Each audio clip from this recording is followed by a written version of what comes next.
বাঙালি হিসাবে বাংলাদেশ জাতীয়তাবাদ সম্পর্কে তাদের একটা ধারণা এইগুলোকে সৃষ্টি করার জন্য আমরা কিন্তু কাজ করে যাচ্ছি। দেশের যে কোনো কাজকর্মই হোক না কেন তার একটা বিরাট অংশ হলো আমাদের ইসলামিক ফাউন্ডেশন।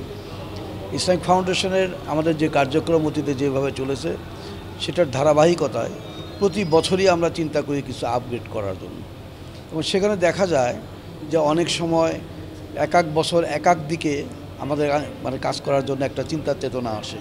তার ধারাবাহিকতা আমরা এবারও অনেক কাজ করছি। আমাদের ইমাম প্রশিক্ষণ কেন্দ্র আমার যতগুলো আছে সেখানে কাজ চলতেছে। নতুন কিছু কাজ আমরা অ্যাড করার চিন্তা করছি, যে সেই জায়গায় প্রশিক্ষণটা শুধু একই আইটেমের উপরে হবে এমন কোনো কিছু নয়, সাথে বর্তমান যুগের সাথে তাল মিলিয়ে আমরা সেটাকে যেন আইসিটিতে তাদেরকে নিতে পারি, তাদেরকে যেমন আপনার সন্ত্রাস জঙ্গিবাদ, আপনার ইপটিজিং, বাল্যবিবাহ, মাদক, এগুলোর দিকে যাতে মানুষকে তারা উৎসাহিত করতে পারে সেইভাবে যেন তারা সেইভাবে কাজ করে সেদিকে আমরা লক্ষ্য করছি।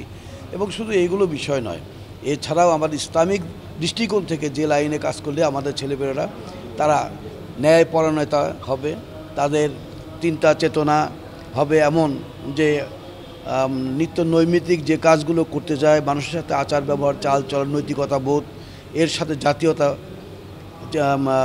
মনের ভিতরে অন্তত আর কিছু আসুক না আসুক, সেটা বাংলাদেশের মানুষ বাঙালি হিসাবে বাংলাদেশ জাতীয়তাবাদ সম্পর্কে তাদের একটা ধারণা, আমাদের দেশের প্রতি তাদের ভ্রাতৃত্ববোধ, মমাত্মবোধ, এইগুলোকে সৃষ্টি করার জন্য আমরা কিন্তু কাজ করে যাচ্ছি।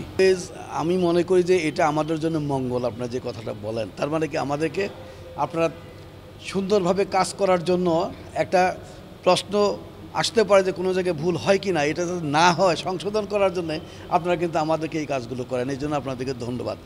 আমার বিশ্বাস যতগুলো কাজ আপনারা করেছেন, যতগুলো কথা বলেছেন, অনেকে বলে যে কেন আমাদের বিরোধিতা করে। আমার বিরোধিতার প্রশ্ন নয়, আমার প্রশ্নটা হলো আমাদেরকে সজাগ করিয়ে দিয়েছেন আপনারা, আপনাদেরকে অভিনন্দন। আমি ইতিমধ্যে যতটুকু জানি যে এ পর্যন্ত আমাদের কোনো সমস্যা ইনশাল্লাহ নাই, সমস্যা হবে না। সুন্দর সুষ্ঠুভাবে যেভাবে কাজ চলছে সেভাবে চলবে ইনশাল্লাহ। অবশ্যই আমাদের কর্মকর্তার ভিতরে কোনো ত্রুটি আছে কিনা আমি সেটা বলবো না, ত্রুটি কোথায় সেটাও বলবো না।